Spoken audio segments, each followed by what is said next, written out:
the headlights died first. Then the engine coughed once, twice, and surrendered to silence. Ethan gripped the steering wheel of the stolen sedan, watching his breath form clouds in the freezing air. Outside, snow fell so thick it erased the world beyond 10 feet. "Are we stopping?" Lucas asked from the back seat, his voice small and tired. Ethan didn't answer. He couldn't. The truth was too heavy. They weren't stopping. They were stranded. Mara, pressed against the passenger window, hadn't spoken in 3 hours. She'd barely spoken in 3 years. Her dark eyes reflected the white landscape, empty and distant, as if she'd already disappeared into the storm. Before we continue, tell us in the comments which country you're watching from. 6 hours earlier, Ethan had made the decision that changed everything. The Riverside Youth Facility had been their prison for 18 months. Not officially, of course. The brochures called it a transitional home for at-risk teenagers. The state called it a success story. But the kids who lived there, the ones who survived it, they had other names for what it really was. Ethan was 17, old enough to see through the lies. Old enough to understand that the bruises Lucas tried to hide weren't from falling. Old enough to know that when Mara locked herself in the bathroom for hours, it wasn't teenage rebellion. It was survival. The night supervisor, Mr. Dietrich, had a particular way of maintaining order. A particular interest in the younger kids. And a particular habit of making sure his favorites understood that no one would believe them if they talked. Ethan had tried the proper channels. He'd reported it to the social worker, Mrs. Chin, a burnt-out woman who processed 50 cases a week and heard 1,000 complaints from angry teenagers who, in her experience, were usually lying. "Ethan," she'd said, barely looking up from her paperwork, "Mr. Dietrich has been with the facility for 12 years. He's received multiple commendations. I understand that transitioning between homes is difficult, but making false accusations won't improve your situation." That was Monday. By Friday, Lucas had stopped eating. By Saturday, Mara had started scratching lines into her arms with a broken piece of mirror she'd hidden in her pillowcase. Sunday evening, during the mandatory group dinner, Ethan watched Mr. Dietrich's hand rest just a moment too long on Lucas's shoulder. Watched his 14-year-old surrogate brother flinch. Watched Mara stare at her untouched food with eyes that had stopped seeing anything. That night, Ethan emptied the petty cash box in the administrative office. $347. He found the spare keys to the supervisor's sedan hanging in the break room. And at 2 a.m, he woke Lucas and Mara, both in separate rooms, both locked in for their own protection. "We're leaving," he'd whispered. Lucas, small for 14, his blonde hair falling into frightened blue eyes, had simply nodded. He trusted Ethan completely. It was the kind of trust that could either save you or destroy you. Mara had looked at him for a long moment, her dark eyes searching his face for lies, for traps, for the inevitable betrayal. Finally, she'd reached for her shoes. They'd made it 60 miles before the police scanner Ethan had stolen from the security desk started crackling with their descriptions. Another 40 miles before he'd turned off the highway onto increasingly remote roads, heading north into the mountains where fewer police patrolled and winter made pursuit difficult. Now, stranded in a blizzard with no gas, no phone signal, and no plan, Ethan faced the reality of what he'd done. He hadn't saved them. He'd just chosen how they'd die.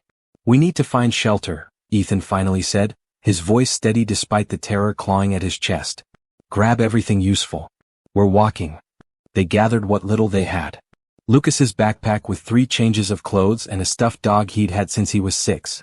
Mara's small duffel with sketch pads, pencils, and the hoodie that swallowed her thin frame. Ethan's bag with the stolen money, a flashlight, the emergency blanket from the trunk, and a hunting knife he'd taken from Mr. Dietrich's desk drawer. The cold hit them like a physical force. The temperature had dropped below freezing, and the wind cut through their inadequate coats like they weren't there at all. Lucas stumbled within the first 100 feet, his sneakers, donated hand-me-downs with holes in the soles, already soaked through. They followed the road for 20 minutes before Ethan realized it was pointless. The snow had covered any trace of pavement. They were walking through wilderness and the storm was getting worse. "There," Mara said. It was the first word she'd spoken since they'd left the facility. Ethan and Lucas both turned, shocked to hear her voice. She pointed into the darkness beyond the beam of Ethan's failing flashlight. At first he saw nothing but trees and snow.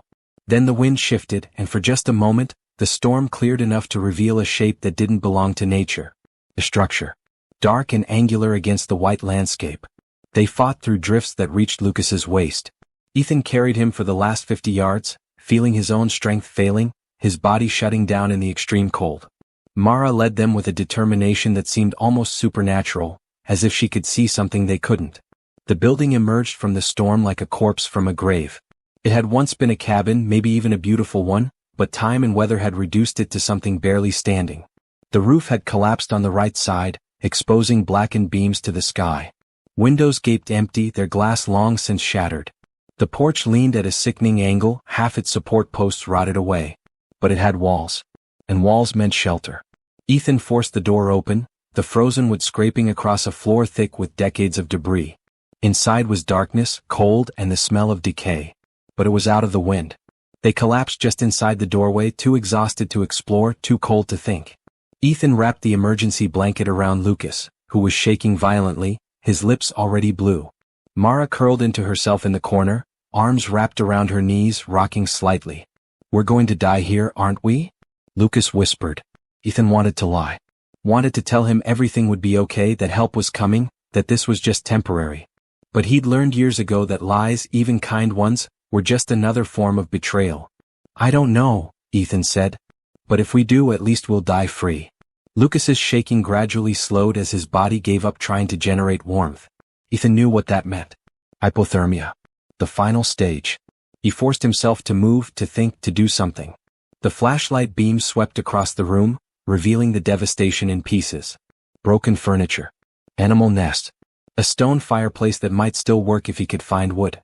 Debris everywhere, but underneath the decades of abandonment, something else. Structure. Solid structure. The walls were thick, built from stone and logs that had withstood years of winter. The floor, beneath the rot and debris, was slate.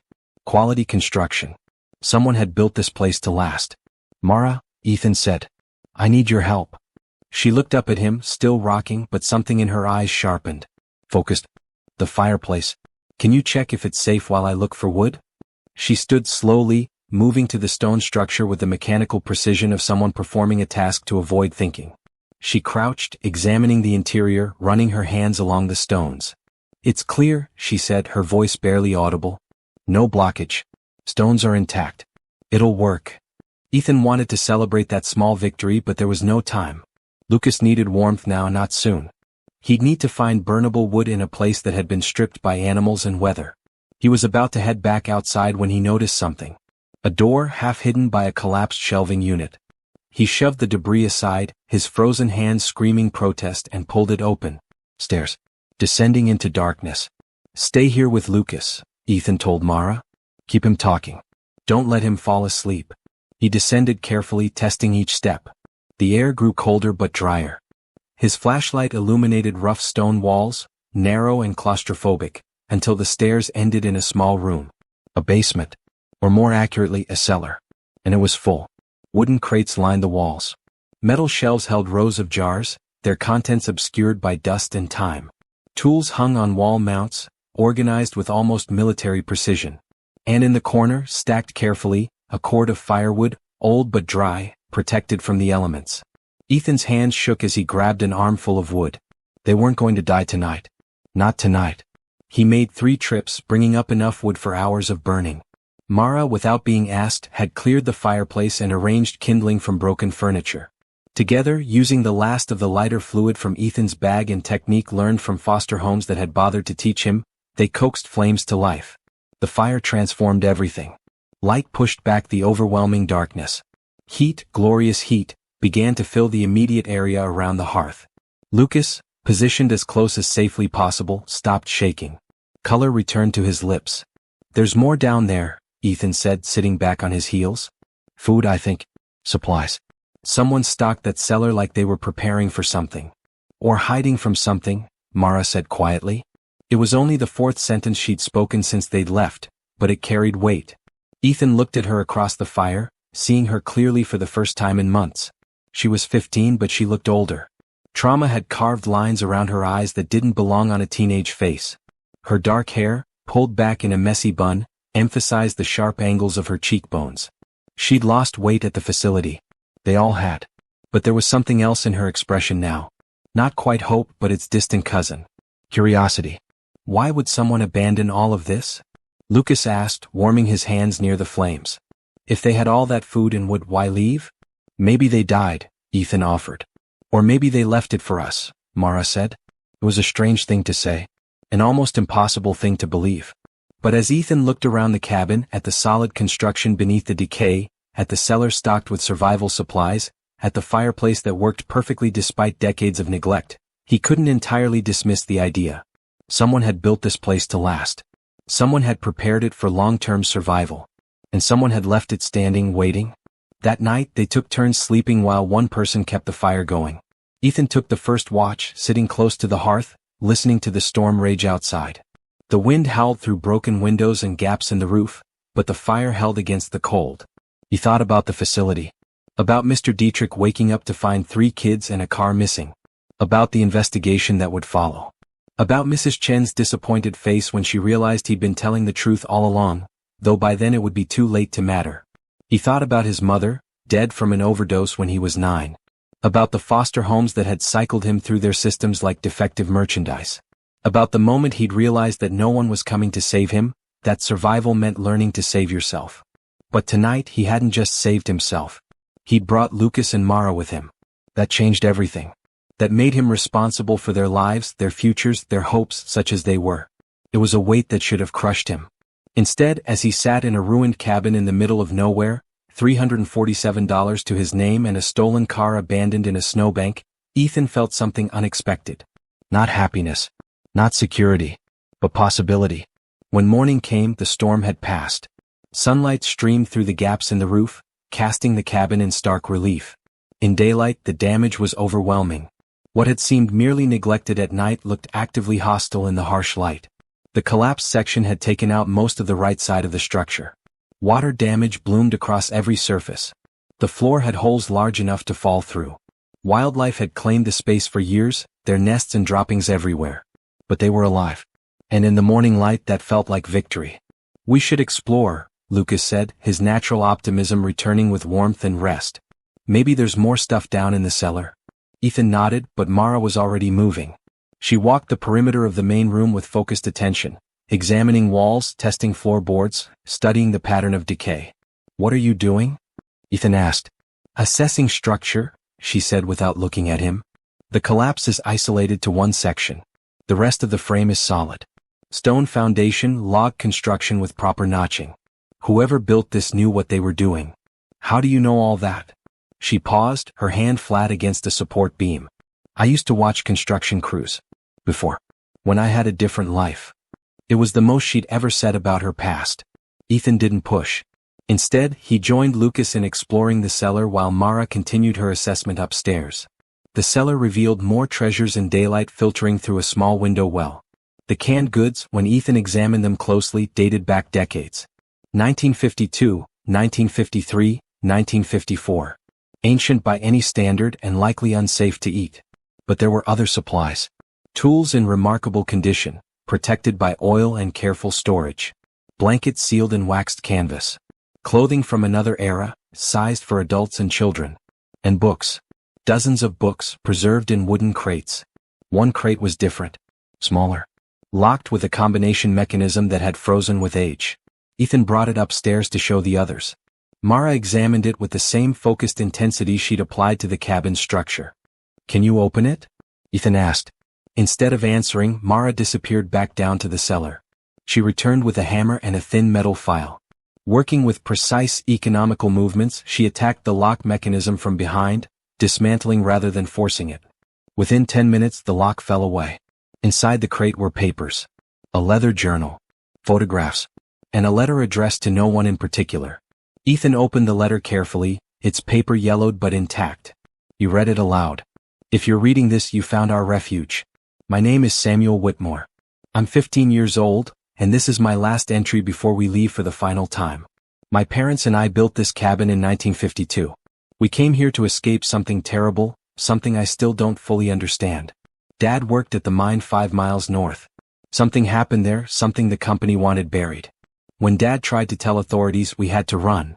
Ethan paused, looking at Lucas and Mara. Both were completely focused on the letter. "We lived here for 3 years, he continued reading. "Built this place with our own hands. Made it strong enough to withstand anything. Dad always said that if something happened to us, this place should be ready for whoever came next and needed what we needed. A place no one else knows about. A place to be free. Dad and Mom are getting sicker. The company found us once, but we disappeared into the mine tunnels before they could catch us. I think the chemicals from the mine are what's making them sick. We have to leave, find help in the city. But I promised Dad I'd leave this place ready, stocked, safe, for whoever needs it next. If you found this, if you're reading this, then you needed refuge. Take it. Use it. Make it yours. And if you can, when you don't need it anymore, leave it ready for the next person. That's the promise. That's what this place is for. The mine still has evidence of what they did. Documents. Samples. It's all hidden in the sealed section behind the false wall in Tunnel 3. Maybe someday someone will be brave enough to expose it. Maybe that someone is you. Be strong. Be smart. The mountain protects those who respect it. Samuel Whitmore, October 1955. Silence filled the cabin after Ethan finished reading. Finally Lucas spoke. What happened to them? They probably died, Mara said flatly. The chemicals, the company, the exposure. They died and no one ever came to investigate. Or, Ethan said slowly, they made it out. Got help. But couldn't come back because the company was watching. Either way, they left this place for us. For anyone, Mara corrected. Not specifically us. Does it matter? Lucas asked. We're here now. And Samuel said to take it. Make it ours. Ethan looked around the cabin again, seeing it differently now. Not abandoned. Prepared. Samuel had been 15, the same age as Mara. He built this place with his family, then left it as a gift to strangers across time. The roof, Mara said suddenly. That's the priority. If we don't fix it before the next storm, none of this matters. Fix it with what? Ethan asked. We don't have materials. We barely have tools. Mara walked to the collapsed section, studying it with her analytical gaze. The fallen beams are still good. We can salvage them. There's a saw in the cellar. Nails. If we can find intact boards anywhere on the property, we can patch the worst of it. It won't be perfect, but it'll keep snow out. You know how to do that? Lucas asked, impressed. No, Mara admitted. But Samuel's father left instructions. I saw them in the cellar. A manual. Emergency cabin repairs for winter survival. If he left it, he expected someone would need it. Over the next 3 days, they worked with desperate intensity. Ethan and Lucas hauled salvageable wood from a collapsed outbuilding they found behind the cabin. Mara studied Samuel's father's manual like it was scripture, memorizing techniques for repairing structural damage with limited tools. The work was brutal. Ethan's hands, and used to manual labor, blistered and bled. Lucas, small and weak from months of inadequate nutrition at the facility, could barely lift some of the beams. But they discovered Mara had an unexpected gift. Her hands remembered what her mind had forgotten. She could look at a problem, a collapsed beam, a gap in the structure, and see the solution. Not just see it, but execute it with precision that seemed beyond her years or experience. How do you know all this? Ethan asked on the second day, watching her notch a beam with perfect angles. I don't, she said, not stopping her work. But I can see it. In my head. How it should fit. How the weight should distribute. It's like. She paused, searching for words. It's like reading, but with structures instead of words. That's called spatial reasoning, Lucas offered, reading from another of Samuel's books. It says here some people just have natural ability to understand three-dimensional problems. Then I guess I'm lucky, Mara said quietly. First time for everything. By the 4th day they had patched the worst of the roof damage. It wasn't beautiful. It wasn't even particularly good. But it was functional. When snow fell that afternoon, it stayed outside. That small victory gave them permission to address other problems. The broken windows. The holes in the floor. The non-functioning water system that Samuel's notes indicated pulled from an underground spring. They fell into a routine. Mornings were for survival, hauling snow to melt for drinking water, maintaining the fire, rationing the edible supplies they'd found in the cellar. Afternoons were for repairs, following Samuel's manual like a treasure map to basic functionality. Evenings were for Samuel's journal. Ethan read it aloud each night by firelight. The journal revealed a life both foreign and deeply familiar. Samuel wrote about building the cabin with his father, about his mother's illness worsening, about the men who sometimes searched the woods looking for them. But he also wrote about normal things. Boredom. Missing school. Wondering what happened to the friends he'd left behind. He was just a kid, Lucas said one night. Like us. He survived, Mara added. That's what matters. But Ethan was thinking about the mine. About the evidence Samuel mentioned. About the documents and samples hidden behind a false wall in Tunnel 3. About the company that had been powerful enough to chase a family into the wilderness and sick enough to poison its own workers. We should go there, Ethan said. To the mine. Why? Mara asked sharply. What good would that do? Samuel left it for someone to find. Someone to expose what happened. Maybe that's us. Or maybe, Mara countered, it's a death trap full of toxic chemicals that killed his parents. She's right, Lucas said quietly. What if we go there and get sick like they did? Ethan wanted to argue, but they weren't wrong. They knew nothing about mines, chemicals, or how to safely navigate either. They had enough problems keeping their inadequate shelter functional without adding unnecessary risks. But the idea wouldn't leave him alone. They were hiding in the woods, living in a dead family's cabin, with no plan beyond surviving another day. Eventually, someone would find them. Eventually, their supplies would run out. Eventually, they'd have to face the reality that running away wasn't the same as running toward anything. The evidence in the mine represented something different. Power. Leverage. Proof that sometimes the people who claimed authority were the actual criminals. He thought about Mr. Dietrich. About Mrs. Chin. About every adult who had dismissed, ignored, or actively harmed the kids in their care. About a system that ground vulnerable children down and called it protection. What if they had something those people wanted? What if they had proof of something big enough that people had to listen? I need to go, Ethan finally said. Not now. Not until we have this place secure. But eventually. I need to see what Samuel was talking about.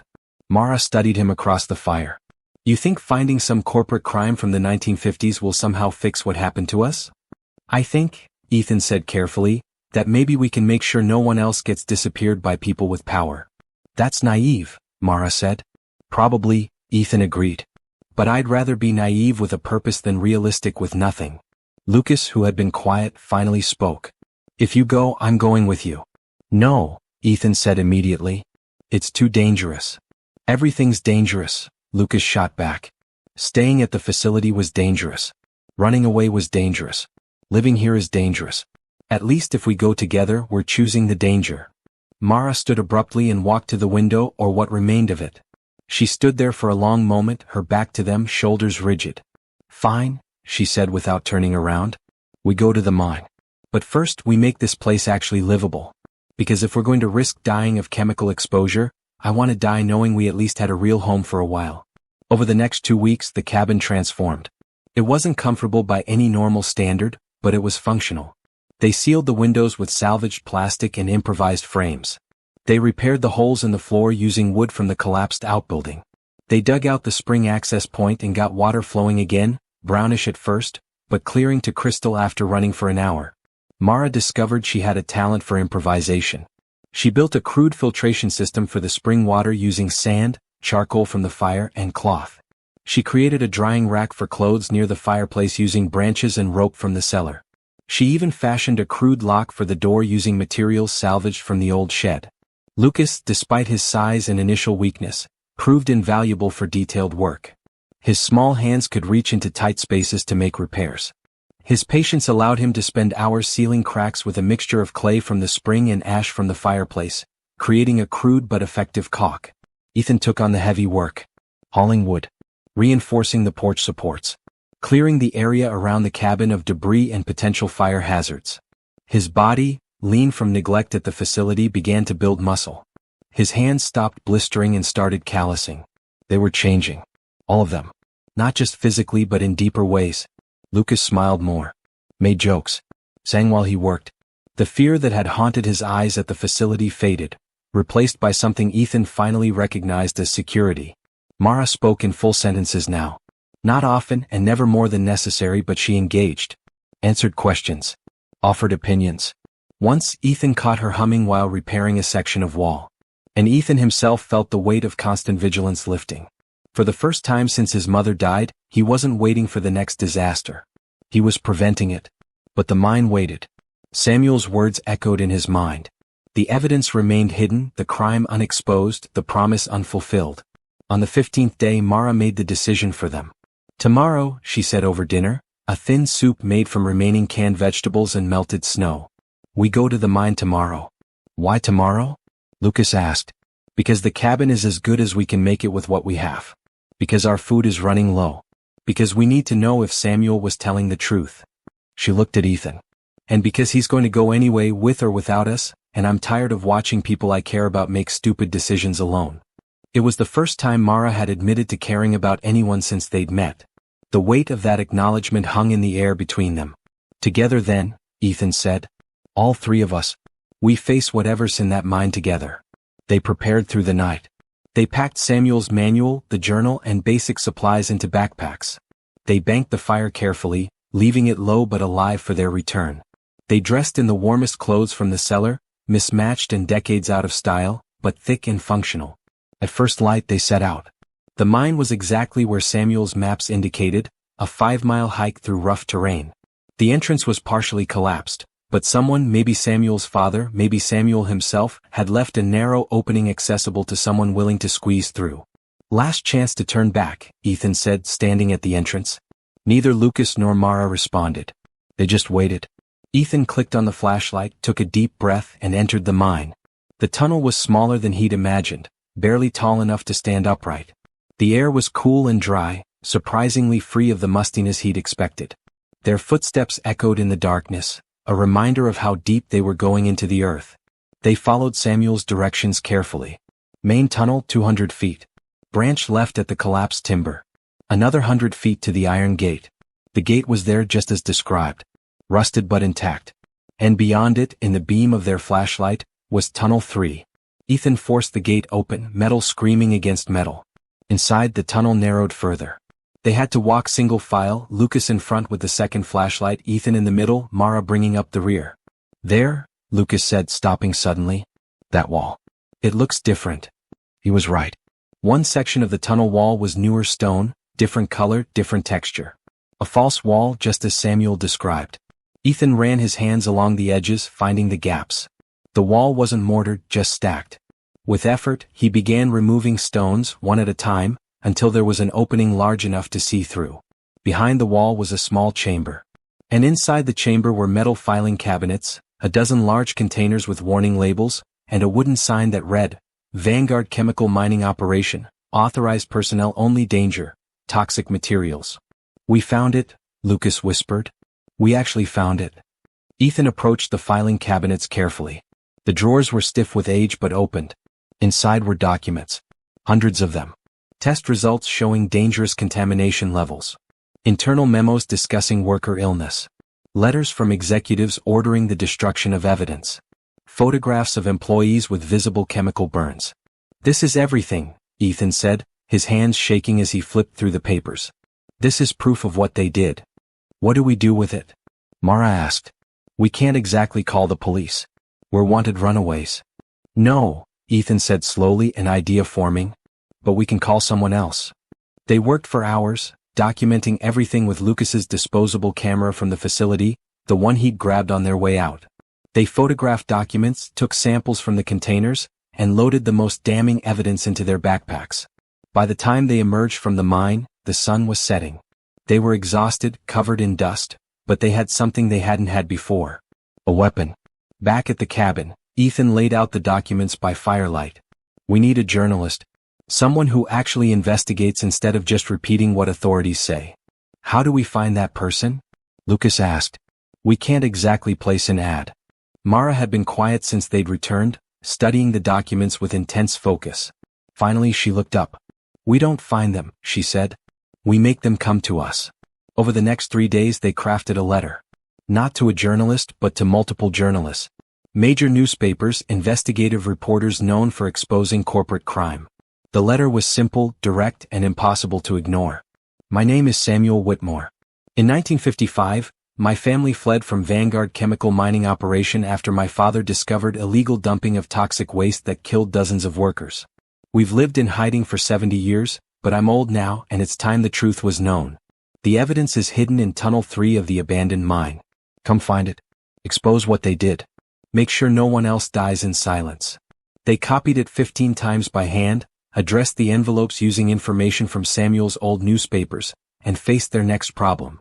How to mail letters without revealing their location or identity. Lucas, surprisingly, had the answer. There's a town. About 10 miles east. I saw it on the map. Small place. We could hike there, mail the letters, and be back before anyone noticed. The hike was brutal, but they made it. The town was exactly as Lucas described. Small. Sleepy. The kind of place where 3 teenagers in outdated clothes wouldn't attract much attention because everyone was too busy with their own lives to care. They mailed the letters from different boxes, paid in cash, and hiked back to the cabin before nightfall. Then they waited. The response came faster than expected. 5 days after mailing the letters, they heard helicopters. News helicopters circling the area of the mine. By that evening, their small battery-powered radio, another cellar treasure, crackled with breaking news. Investigative reporters have uncovered what may be one of the largest corporate cover-ups in modern history. Documents found in an abandoned mine show Vanguard Chemical, now operating under the name Vantech Industries, systematically poisoned workers and concealed evidence for decades. The discovery was prompted by an anonymous letter claiming to be from a survivor. Authorities are now searching for Samuel Whitmore, who would be in his 80s if still alive, to verify the claims. Ethan, Mara, and Lucas sat around the radio, listening to their lie become truth. They'd invented an old man who had kept silent for 70 years. In doing so, they'd honored Samuel, the real Samuel, who had left the evidence for exactly this purpose. They're going to search, Mara said. For Samuel. For the cabin. For anyone connected. Let them, Ethan replied. We're just squatters in an abandoned cabin. We don't know anything about Samuel Whitmore except what we found in his journal. We're just kids trying to survive. Will they believe that? Lucas asked. Doesn't matter, Ethan said. By the time they find us, if they find us, Vantech will be too busy defending themselves to care about 3 runaway kids. But they came sooner than expected. Not police. Not corporate investigators. A journalist named Sarah Chin, young, determined, and according to her credentials, specializing in child welfare investigations. She found them 3 days after the story broke. Hiked directly to the cabin as if she'd known exactly where it was. When Ethan answered the door, knife in hand, she held up her press credentials.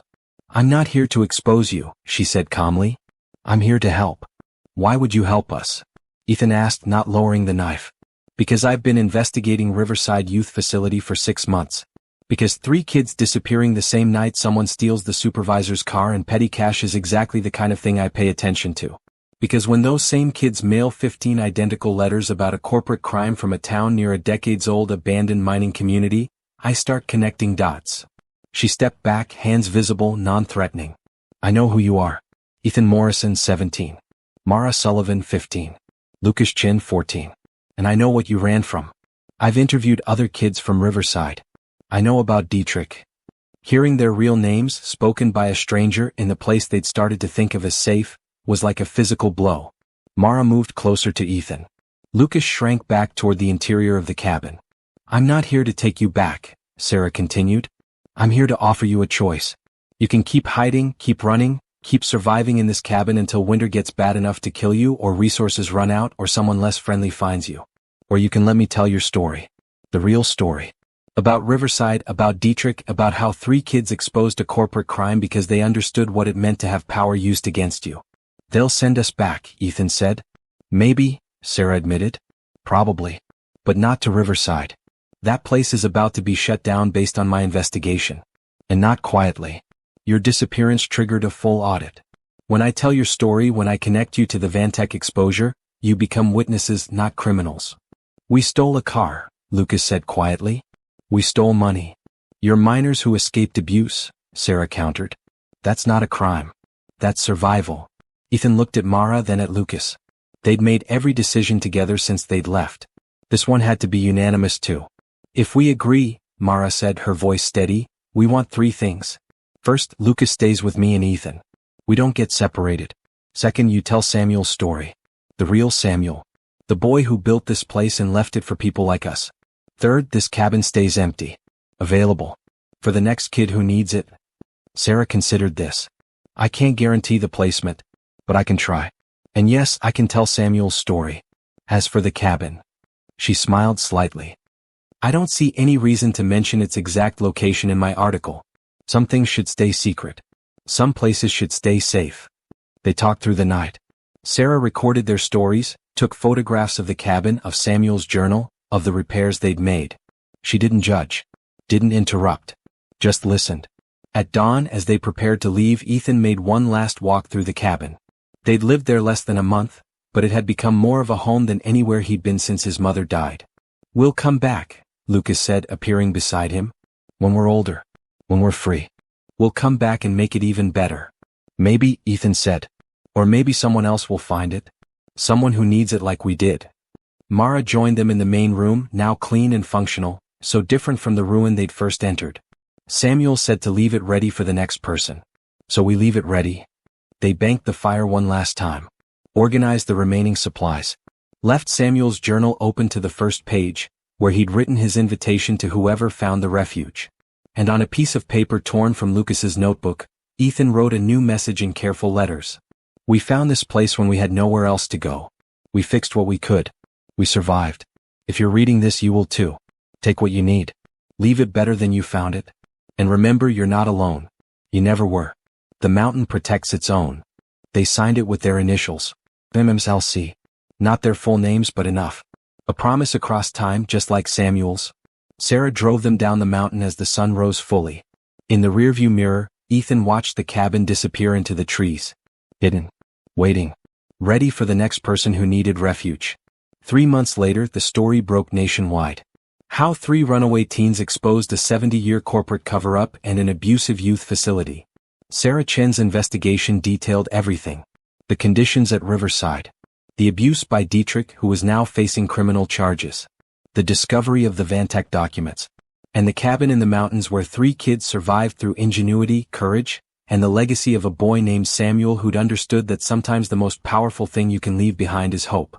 The article carefully didn't mention the cabin's exact location.